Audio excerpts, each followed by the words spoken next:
It's the summer of 2021. COVID is still dinner table conversation. Kate Bush is still mostly a boomer thing, and we're still worrying about how our bedrooms look over Zoom. The crypto world looks very different too. New projects in Defi, short for Decentralized Finance, are popping up like daisies. Dogecoin and NFTs are running wild, and the rising tide of increasing market size is truly floating all boats. There's still a problem, though, gripping the industry. A problem that seemed, at the time, like it might be unavoidable. Has it been solved today? We'll let you decide. That problem is stablecoins. This is RadioDefi, a show about the new frontier called Decentralized Finance, and how you can understand it. I'm your host, Rex. In this inaugural episode, we'll explore how we arrived at this uniquely liminal moment in DeFi history and introduce you to an intriguing little experiment we'll be following in real time. I'm as excited to see what happens as you are, or will be. But for now, back to the problem at hand. A stablecoin is a digital currency whose value stays constant over time. Usually this means it's pegged to the US dollar or some other stable asset. Sometimes this is done by holding one real dollar for every coin issued, like Tether. Tether became the coin of the realm for centralized exchanges overseas, which typically had large selections of coins you couldn't get anywhere else. That's Mark Jeffrey, author, entrepreneur, and host of the Hashrate podcast. Hi there, my name is Mark Jeffrey. I am a serial entrepreneur and HarperCollins author. Mark has worn a lot of hats in the crypto world over the years, and he's seen a lot of things. I've worked in the past with Travis Kalanick, who's the CEO of Uber. Elon Musk was on the board of a company I was CTO at. I did one of the very first metaverses. A whole lot of things. And I also did a business social network and sold that to 1 million users when we sold it. And 90 years ago, I worked directly with him. Mark says there were four main use cases for stablecoins that were becoming apparent. So in order to, the lingua franca was Tether. So that was sort of the first big use case. Second one was the creation of leverage positions, 50x, 100x, those sorts of things. Those are created using stablecoins. Third, more recently, crypto companies, they need a place to store their dollars that is on-chain and chain native because the threat of unbanking is super real. So, Bank of America finds out you're a crypto company, they will just throw you out of Bank of America, right? I've heard this story so many times, it's crazy. Fourth, just for speed, right? If it's just on chain, you don't have days waiting for fiat purchases. There's no wires. Basically, if you run the stablecoin game, you hold the keys to a kingdom of endless new possibilities, with thousands of hungry investors at the gate, just waiting to build on your stable foundation. There's just that pesky stable problem. Now, if you only know one thing about cryptocurrencies, it's probably that they tend to be the exact opposite of stable. In the first half of 2021 alone, the price of Bitcoin started at under $30,000 in January, doubled to over $63,000 in April, and then back down to $30,000 again by mid-July. Some folks thought that, over time, crypto prices would stabilize. Even today, Bitcoin maximalists will claim that stability is on the way. All we need is much greater adoption, along with enough timeline, and prices will sort themselves out eventually. But in the meantime, all this price volatility makes it very difficult to set up transactions, especially if they take place in the future. If I agreed to pay you 1 Bitcoin a month from now, there's no way to know where the price of Bitcoin is going to be then.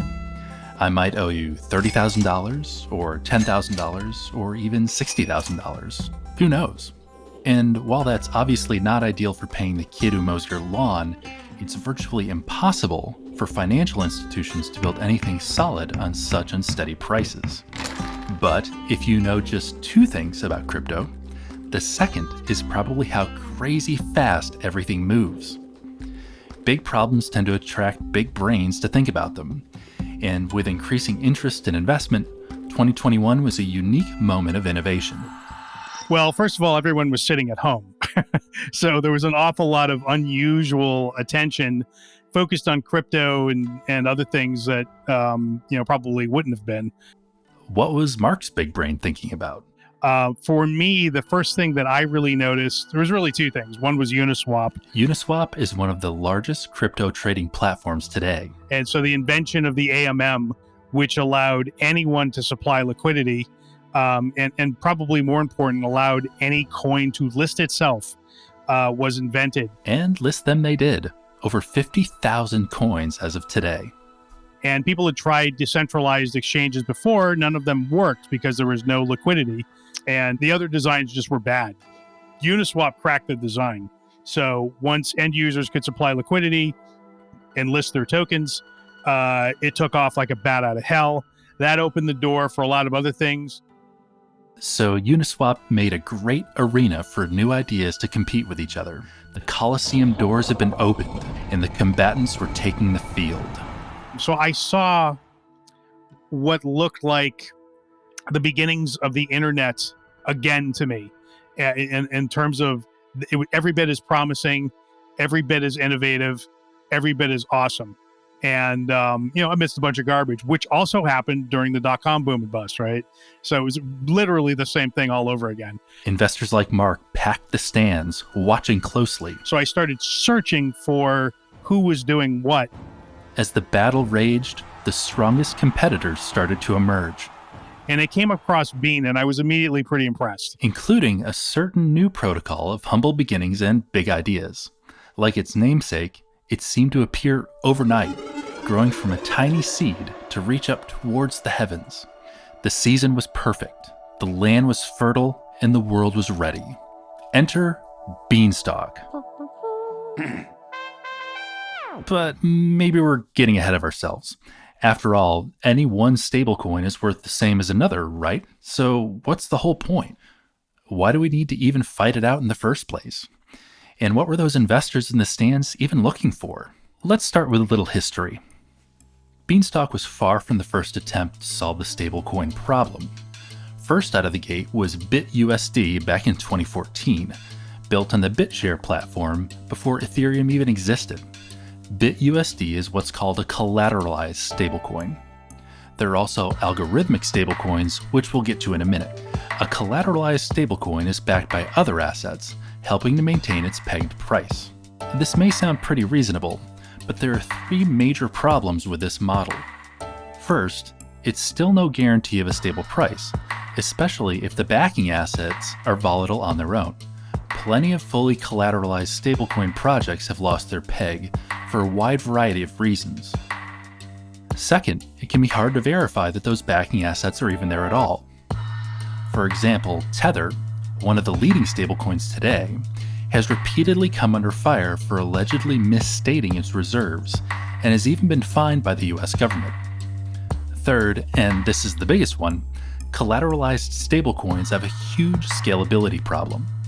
If demand for the token increases faster than collateral can be secured, like if, say, Starbucks decided to start accepting Tether as payment, there would likely be no way to mint and collateralize enough new coins to fill demand fast enough. To get around the scalability problem, a new class of stablecoins was born. The algorithmic stablecoin essentially relies on game theory to maintain its peg. Competing incentives, complicated financial mechanisms, and behavioral predictions all working together to keep buy and sell pressure in perfect balance and maintain that shiny $1 price. To some of you, that might sound dangerous, and it certainly can be. But it's important to remember that the US dollar used to be backed by gold and now isn't, for those same reasons of scalability and flexibility. These days, the dollar relies on the infinite complexities of the world economy to balance its buy and sell pressure. All that to say, if it was on the blockchain, the US dollar would be the biggest algorithmic stablecoin in the world. Now, as we all know, especially in this era of high inflation, the US dollar is absolutely not a perfectly stable system, but it's the best we have at the moment. But surely it can be made better, so why not try? Well, as it turns out, for the little guys trying to design a system without centuries of credit history and trillions in liquidity, maintaining that all-important buy-sell balance is devilishly tricky. The smallest tweak to a system can mean the difference between a peg recovery and a death spiral. A long line of algorithmic stablecoin attempts have returned an almost equally long list of things that didn't work. There was Basis Cash and Empty Set Dollar, which started in late 2020 and crashed within months. Safecoin, Iron Finance, Digital Dollar, and maybe most top of mind these days, Terra, which transitioned to being partially collateralized by Bitcoin to try and make their price even more robust, and suffered a huge bank run and collapse. One by one, new variations popped up for their moment in the sun, just to crash and burn soon after. In fact, as of today, less than a third of stablecoins listed on CoinMarketCap are anywhere near close to their pegged price. So clearly something had to be done. The DeFi world needed a hero. Okay, I think we're finally ready now. Enter Beanstalk.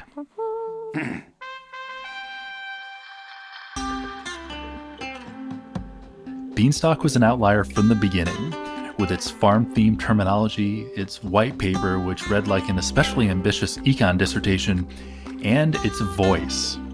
Ultimately, it takes a village. That's Publius, a name that refers to all three of the co-creators of Beanstalk. When they launched it on August 6th, 2021, they did so under the Publius pseudonym and began using a voice modulator. But what even is a Publius? One of the most important documents in the history of America are the Federalist Papers, which were authored pseudonymously under the pseudonym Publius by Alexander Hamilton, James Madison, and John Jay. And they were advocating on behalf of the Constitution. So that's where the name Publius comes from. But beyond that, if you look at what Beanstalk is, ultimately, it's a credit-based system. And Alexander Hamilton was a major advocate for what ultimately became the American central banking system. And Alexander Hamilton made a series of arguments on the importance of having a centralized credit within the Union to tie together the various different states. And he was an advocate for the American government ultimately taking on a lot of the debt of the states in order to further cement the Union. And in fact, the epitaph at the top of the Beanstalk white paper is an Alexander Hamilton quote, speaking exactly about that and the importance of credit. And not just credit, but maintaining a healthy amount of credit. And so the quote, just to read it, is: "A national debt, if it is not excessive, will be to us a national blessing. It will be powerful cement of our union." That quote is quite relevant to today and the current state of the financial system in America, but it's also a very prescient reminder about the core of how Beanstalk works and ensuring that the debt of Beanstalk never becomes excessive. And so when you combine the fact that we're quite inspired by both Alexander Hamilton in his work on central banking and the American monetary system, and then also the impact of the Federalist Papers and the fact that they decided to write those incredibly important documents pseudonymously, even though they also wanted to be a part of the world and political life under their real names, there's certainly certain times value in doing things in an anonymous capacity. And so that's where the name ultimately comes from. The three Publius were about to embark on something that would change their lives, and maybe yours. If you go back to around Thanksgiving of 2020, ESD was blowing up at the time. And we, Publius, just happened to all be hanging out, each other from college, and just happened to be in the same place around Thanksgiving, and we're catching up.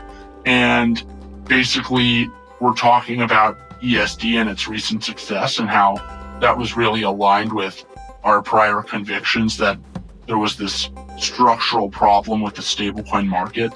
And the fact that ESD was blowing up said to us that maybe our conviction was right, because ESD was an attempt at a non-collateralized stablecoin.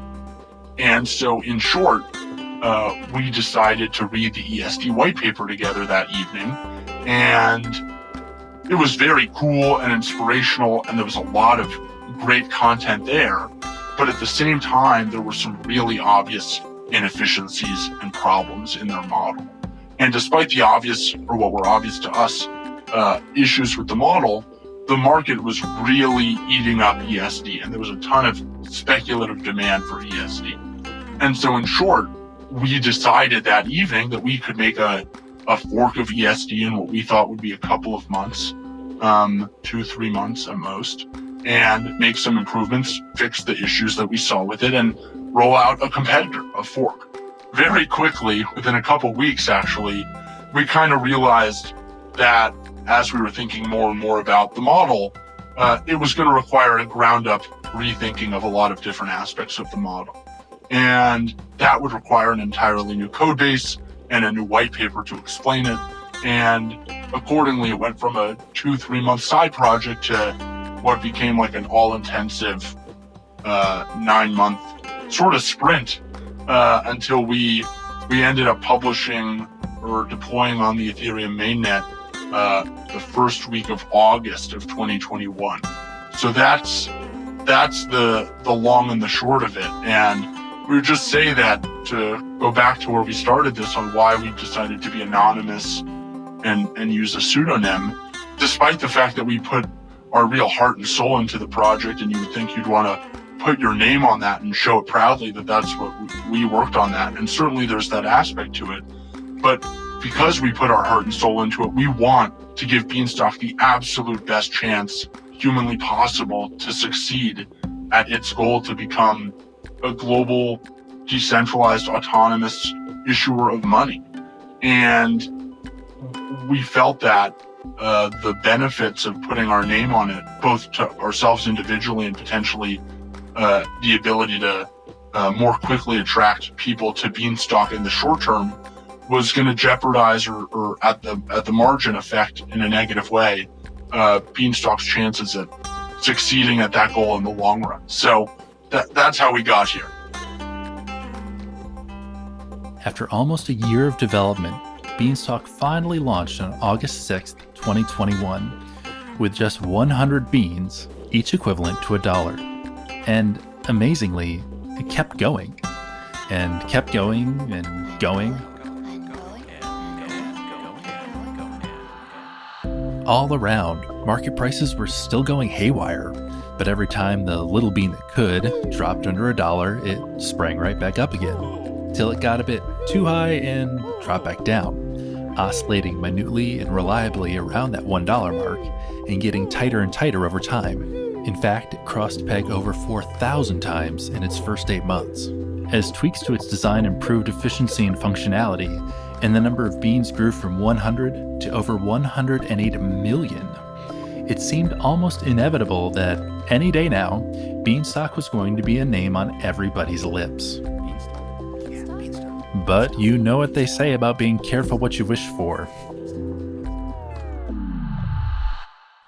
April 17th, 2022, a day that will live in bean infamy.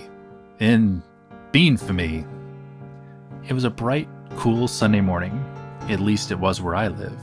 I remember waking up that morning. Beanstalk had suffered an attack, all the money was gone, and there was nothing anybody could do about it.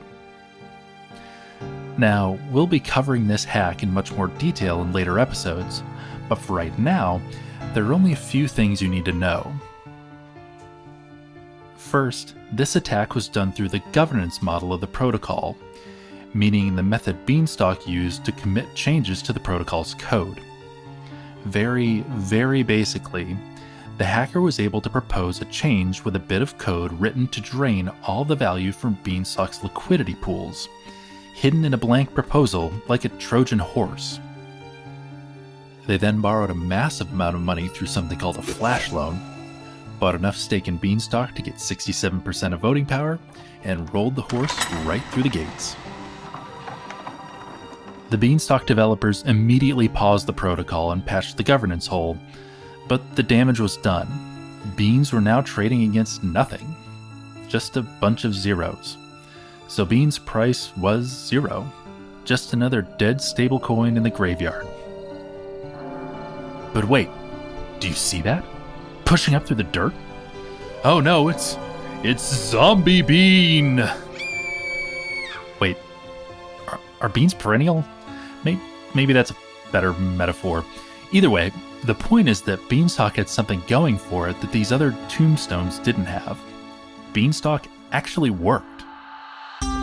The mechanism itself worked fine. The algorithms were solid, and like the US Central Bank, Beanstalk had credit history. Really good credit history, actually. Its debt level had decreased from 1,600% to 600% in a handful of months. Maybe if the need for the right stablecoin wasn't so obvious. Maybe if Beanstalk numbers were a bit less impressive. Maybe if Publius hadn't doxed themselves, revealing their identities in a show of good faith. Maybe then, Bean would have just stayed dead, a sad reminder that crypto can be a lawless Wild West. But that's not what happened. Instead, the dev team and community immediately sprang into action. What they had was too good to let go. It had to keep running. The good news was that, technically, all they really had to do was start over again. After all, if the whole thing had started with just $100 worth of beans, it could be done again. Some advocated for just turning it back on and waiting. The problem was that a lot of people had lost a lot of money. All things considered, most investors were still remarkably bullish on Bean, but you couldn't very well expect them to just accept the loss and put in even more money. The days and nights after the hack were a flurry of activity. Ideas were suggested, considered, and rejected. The three newly doxed creators worked without rest, searching for the right path forward, and a way to reimburse those who had lost their beans. But this time, it wasn't just the three of them. This time, they had a community. A passionate team of coders, designers, econ and finance nerds, marketers, and even musicians. A full pan-continental congress of Bean believers bent on bringing life to their beliefs. And they did it. They actually did it. How? Afraid that's a different episode too. So all that brings us to today. It's the fall of 2022. COVID is somehow both over and not. Kate Bush is back on top where she belongs, and we've given up on ever looking good over Zoom. It may seem quiet in crypto land, but as this bear market rolls on, there's a lot simmering behind the scenes. If tradition holds, these moments of calm come right before the storm, and for Beanstalk, the stage is set for building. And lucky us, we have a front row seat to watch it happen. But it's not just Beanstalk we're watching. There are plenty of big things coming to crypto very soon, and maybe even to the world economy. As legislation is written, new ideas flourish or fail. Through bear and through bull, we'll be watching, with Beanstalk beside as our helpful case study. We hope you'll be standing there with us too. There's going to be a whole lot to see.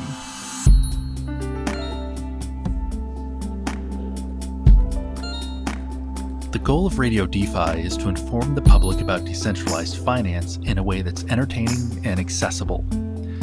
We see the future in these projects and want you to be both excited and well informed.